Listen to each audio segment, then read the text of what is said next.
दोस्तों, कोई देश अपनी खूबसूरती के लिए मशहूर होता है तो कोई अपनी संस्कृति और इतिहास के लिए।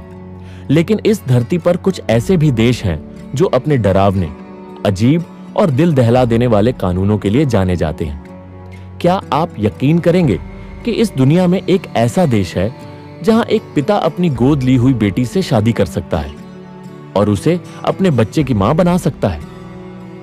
जी हां, यह सुनने में जितना भयानक लगता है उतना ही सच भी है। और सबसे ज्यादा चौंकाने वाली बात यह है कि उस देश की महिलाएं इस पर कोई सवाल नहीं उठा सकती। उन्हें सिर्फ चुप रहना होता है, एक पत्थर की मूर्ति की तरह। यह देश है ईरान, एक इस्लामिक देश जिसकी राजधानी तेहरान है। यह देश उत्तर में कैस्पियन सागर, दक्षिण में फारस की खाड़ी और चारों ओर तुर्की, इराक, पाकिस्तान और अफगानिस्तान जैसे देशों से घिरा हुआ है। ईरान जितना ऐतिहासिक है उतना ही विवादास्पद भी है। यहाँ हर गली, हर दीवार पर सदियों पुराने इतिहास की छाप है। लेकिन उन्हीं दीवारों के पीछे छिपा है एक ऐसा समाज जहां इंसान की आजादी, खासकर एक औरत की आजादी, सांस तक लेने से पहले परमिशन मांगती है। यहाँ एक महिला को टाइट कपड़े पहनने की इजाजत नहीं है। अगर वह सड़क पर किसी गैर मर्द से हाथ मिला ले तो उसे गिरफ्तार किया जा सकता है। गाना गाना यहाँ अपराध है। स्टेडियम में जाकर पुरुषों के साथ खेल देखना अपराध। हिजाब नहीं पहना, 2 महीने की जेल पक्की। और अगर किसी महिला ने सोशल मीडिया पर खुद की बिना हिजाब वाली तस्वीर डाल दी तो उसे जेल और कोड़ों की सजा मिल सकती है। ये कोई किस्सा नहीं, हकीकत है। 2015 में एक ईरानी युवती सिर्फ एक इंस्टाग्राम पोस्ट की वजह से सलाखों के पीछे डाल दी गई थी। ईरान में 2013 में एक कानून पास हुआ जिसने पूरी दुनिया को चौंका दिया। इस कानून के मुताबिक अगर एक पिता ने किसी लड़की को गोद लिया है और वह लड़की 13 साल या उससे अधिक उम्र की है तो वह व्यक्ति उससे शादी कर सकता है। मतलब एक पिता, एक पति और एक बच्चे का दादा, ये सब एक ही इंसान बन सकता है। लड़की अपने ही पिता के बच्चे की मां बन जाती है और वह बच्चा उसका भाई भी होता है। क्या आपने कभी ऐसा सोचा था? यहाँ की महिलाओं को अपने पति के साथ संबंध बनाने से मना करने का भी हक नहीं है, चाहे वो बीमार हो, मानसिक रूप से तैयार ना हो या किसी भी परिस्थिति में हो। अगर पति कहे तो पत्नी को सहमति देनी ही पड़ेगी। यहाँ सेक्स को सिर्फ मर्द की जरूरत माना जाता है और औरत को एक वस्तु की तरह पेश किया जाता है। यही नहीं, ट्रांसजेंडर लोगों को सेक्स चेंज की अनुमति नहीं है और अगर कोई महिला काम करना चाहे तो उसे पति की इजाजत लेनी होती है। सबसे ज्यादा दर्द तब होता है जब पता चलता है कि अगर किसी महिला के साथ बलात्कार होता है तो पुलिस आरोपी से कहती है, तुम इससे शादी कर लो, सब ठीक हो जाएगा।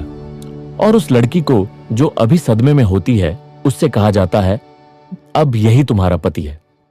आरोपी शादी करता है और अगले ही दिन तलाक दे देता है। यह सब कानूनन वैध है।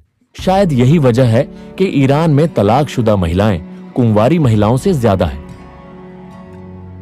वहां रेप को लेकर कोई सख्त कानून नहीं है क्योंकि शरीयत कानून में इसका कोई सीधा समाधान नहीं बताया गया। शरीयत यानी इस्लामिक धार्मिक कानून, जिस पर ईरान और इसके जैसे कई देश चलाए जाते हैं। शरीयत में मर्द को माफ करने का, मारने का और छोड़ देने का हक तो है, लेकिन औरत के पास सिर्फ चुप्पी का हक है। और यही चुप्पी जब कानून बन जाए तो समाज धीरे धीरे इंसानियत खो देता है। अब अगर आप सोच रहे हैं कि ईरान अकेला ऐसा देश है तो आप गलत हैं। उसके पड़ोसी देश इराक में भी कुछ ऐसे ही हालात हैं। वहां ऑनर किलिंग यानी इज्जत के नाम पर हत्या आज भी आम है। एक पिता अगर अपनी बेटी को किसी बदनामी की आशंका में मार दे तो उसे जेल नहीं होती क्योंकि समाज इसे सम्मान की रक्षा मानता है। कई इलाकों में आज भी लड़कियों को स्कूल जाने की इजाजत नहीं दी जाती।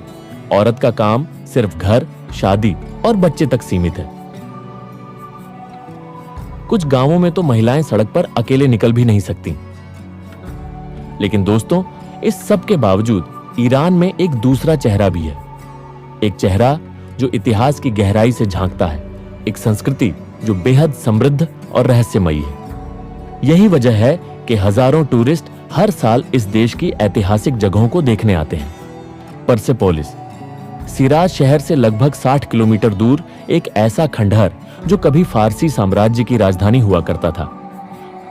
520 ईसा पूर्व में शुरू हुआ इसका निर्माण करीब 150 साल चला। सिकंदर ने इसे जला दिया, लेकिन उसकी राख से आज भी इतिहास की खुशबू आती है। तेहरान का गोलिस्तान पैलेस काजार वंश के समय की एक भव्य रचना, जिसकी दीवारों पर बनी नक्काशी आपको सैकड़ों साल पीछे ले जाती है। इसकी खिड़कियों से झांकती धूप में शाही वैभव झिलमिलाता है। नक्शे जहां स्क्वायर दुनिया का दूसरा सबसे बड़ा स्क्वायर, जहां 2 मस्जिदें, एक महल और एक बाजार चारों तरफ फैले हैं। गर्मियों की शाम को जब सूरज ढलता है तो इसकी नीली टाइलों पर पड़ती रोशनी एक स्वप्न जैसा दृश्य बना देती है। विडंबना यह है कि एक और विदेशी टूरिस्ट ईरान की इन जगहों पर आकर खुलकर फोटो खींचते हैं, घूमते हैं और बहुत कुछ एक्सपीरियंस करते हैं। वहीं उसी देश की महिलाएं अपने ही घर की छत पर खुली हवा में सांस लेने से डरती हैं। हिजाब पहनना उनके लिए धर्म नहीं, मजबूरी है। कैमरे के सामने मुस्कुराना भी कई बार जुर्म बन जाता है। दोस्तों, ये सब जानकर शायद आपके रोंगटे खड़े हो गए होंगे, और होने भी चाहिए, क्योंकि ये सिर्फ कानून नहीं है, ये इंसानियत के गले में डाले गए फंदे हैं। अब आपसे एक सवाल, क्या आप ऐसे देश में एक दिन भी जी सकते हैं? क्या आप चुप रह पाएंगे जब आपके सामने आपकी आजादी छीनी जाए? अगर आपको लगता है कि दुनिया को बदलना चाहिए, तो इस वीडियो को लाइक करें, शेयर करें और कमेंट में चेंज लिखना ना भूलें। और अगर ऐसी ही चौंकाने वाली सच्चाइयों से भरी जानकारी आपको पसंद आती है, तो हमारे चैनल सीक्रेट अमेजिंग वर्ल्ड को सब्सक्राइब जरूर करें।